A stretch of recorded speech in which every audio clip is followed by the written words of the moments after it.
Welcome to Part 3 on the effective use of multimedia to promote learning. In this section, we're going to be looking at application of the cognitive theory of multimedia use, as well as the principles of cognitive processing. There are 7 principles, and we're going to go through these one at a time, and then we'll review at the end. The first principle is the multimedia principle. And the idea behind this is that words and images are going to result in better learning when used together. So there is evidence to show that if you're using graphics, appropriate graphics, along with words, narration, that people do learn more effectively from this. The second principle is called the modality principle, and this has to do with the dual channels that we were discussing in sections 1 and 2. This is your visual processing system as well as your auditory processing system. The primary idea here is don't overload your audience.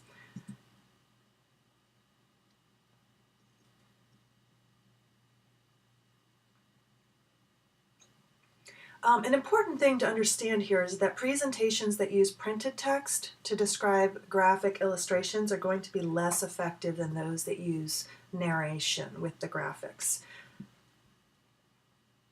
This is because it's harder for people to both look at an image and read printed text on screen at the same time. This is because you're using the eyes for 2 different tasks, as opposed to using the ears to listen to spoken words and the eyes to look at the graphic images. So you've got a double eye going on here. Presentations that use narration without on-screen text in addition to images are going to be easier for the audience to follow because they can take in one set of data with their eyes and the other set of data with their ears, and it's much easier to integrate. So here you have the ears, because you're listening to me right now, and you have the eyes while you're looking at the images on the screen. This is going to be your most effective means of using multimedia. The third principle is the redundancy principle, and the idea behind this is that less is going to be more. This has to do with duplicating what you're saying with on-screen text. And many of us do this when we're doing PowerPoint presentations. We like to put words on the screen in addition to speaking to our audience. So keep in mind that when you do that, less is more. So we had just reviewed that you're using your ears to listen and you're using your eyes to look at pictures. Now let's try adding some text to this. Presentations that use spoken and printed words along with graphic illustrations are going to be less effective than presentations that use narration and graphics without on-screen text. Note how difficult it is for you to pay attention to everything at once that's going on. So you start feeling this strain to be able to read what's on the screen, to listen to what I'm saying, and to look at the graphic illustrations all at the same time. So this means that your attention is starting to split and that you're actually going to start missing something. Probably you're going to miss what I'm saying.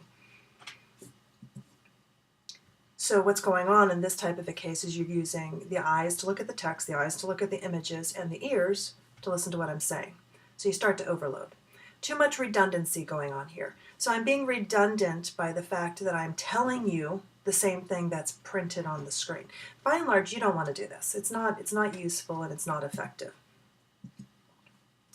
There are some exceptions to the redundancy principle. Redundancy, when used effectively, is very, very useful. The exceptions are put keywords on the screen. So if you have a keyword, something that you want people to remember, put just that word up there. If you have a complex idea, something that people are going to have a hard time retaining in their mind after you've said it, go ahead and put that up there as a single word.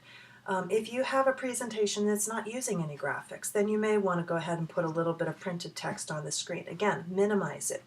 The other thing that you want to keep in mind is the pace of the presentation. If the presentation pace is slow and people are going to have time to read what's on the screen, then it is okay to use redundant text. If the presentation pace is going to be fast and you're not giving them enough time to listen to what you're saying as well as read what's on the screen, then don't put it on. Don't put the redundant text onto the screen. Just use images and narration. So redundancy, remember, less is more. Fourth principle is called contiguity. Idea behind this is keep it together. I'm going to show you an illustration of this. 1 plus 2 plus 3 plus 5 is what? This becomes a little bit difficult because now you're straining back in your memory to kind of put the pieces together. On the other hand, if I showed it to you like this, 1 plus 2 plus 3 plus 5 equals what? You'd very quickly be able to put the pieces together. So the idea behind contiguity is keep related ideas together. If you have an image that belongs with certain printed text, don't scroll them across the screen at different times, keep them on the screen together. If you're going to be describing something, you don't want to flash the image and then follow with the description by and large. You want to talk about it with them both being present at the same time. So this is the principle of contiguity, keeping it together. The next principle is the principle of coherence, and I like to call this one the keep it clean and avoid clutter principle. This is where a lot of people slip up. They like to add that extra detail that's not really necessary for understanding what's going on. If you're adding extra images that aren't directly related to improving understanding of the material, you're actually going to distract your audience. It is disruptive to their thought processes because they may pay more attention to that picture and trying to figure out how it relates than they will pay to integrating the information you're trying to give them. And it's seductive in that it can send their mind off into completely opposite directions from what you're intending.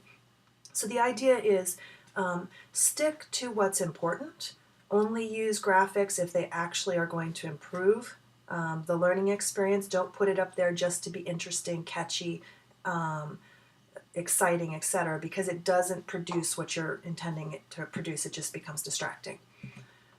The next principle is the personalization principle, and I think of this as having a friendly conversation. We're going to play this video, and this will explain to you about it.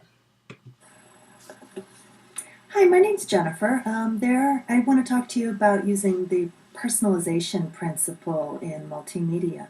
There are a couple of ways that you can apply this principle. The first recommendation is that you should use a friendly and informal tone of voice as opposed to a more formal conversation. Keeping the speech polite, making sure that the voice that you're recording is human sounding and that it doesn't sound like a machine is also been found to be very helpful. Pedagogical agents such as cartoon characters do help with on-screen learning in that they can direct the learner's attention to the appropriate location and help the learner to engage. The other method that's very effective is to do what I'm doing now, which is do a movie recording, which makes the author visible. This helps the viewer, the learner, to engage kind of with what feels like a real person, feels like there's a real social presence there, and they actually engage more completely with the learning experience, which enhances overall learning. The final principle that you want to use is called segmenting, and I think of this as taking smaller bites. You want to take big ideas and you want to break them up into small pieces so that people have time to kind of chew on the idea and to process it before having to move on to the bigger picture. If you throw a really big idea at them all at once, chances are they're not going to be able to get it and they're going to get confused and get lost. I'm going to show you an illustration of this from the second video that we looked at. You may remember that when we talked about the cognitive theory of multimedia learning, that this was actually the final slide that I showed you, which gave you the entire model all at once. What I did is I broke it up, and I told you first about how the words enter through the ears, through the auditory processing system, and the pictures enter through the eyes, which is the visual processing system, that the sounds and images are selected by the brain and are then organized into verbal and pictorial models, which are then integrated with prior knowledge from the long-term memory. So you'll recall that we went through this model in bits and pieces before I threw the entire model at you. The reason I did this is because it's actually been shown to be more effective for people to go through the smaller pieces before having the whole thing put back together into one big piece.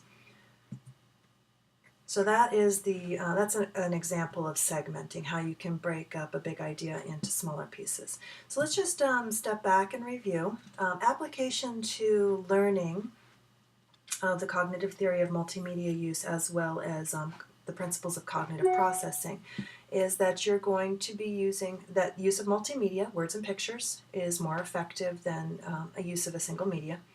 That you want to keep in mind modality, not overload your audience with too much stimulation at one time, that you want to use redundancy cautiously, and remembering that less is more, that you want to keep related ideas together. This is the idea of contiguity. That you want to be coherent in what you're saying, keep it clean, avoid clutter. That you want to personalize, keep up a friendly conversation with people, make the author visible if at all possible, and finally you want to segment, break things up into smaller bites. In summary, when you're building your PowerPoint presentations and when you're doing on-screen distance learning, use graphics with narration. Consider the mode that you're using. Are you using the visual and the auditory system? Are you overloading the visual system by using on-screen text? Watch for redundancy between on-screen text and what you're saying. Keep related words and graphics together. Stick to essentials. Don't get lured into adding that flashy, splashy illustration that doesn't really enhance what you're trying to teach your students. Use informal narration and use short segments with adjustable rates of delivery that allows people to go back and listen to a section again if they need to. This concludes section 3.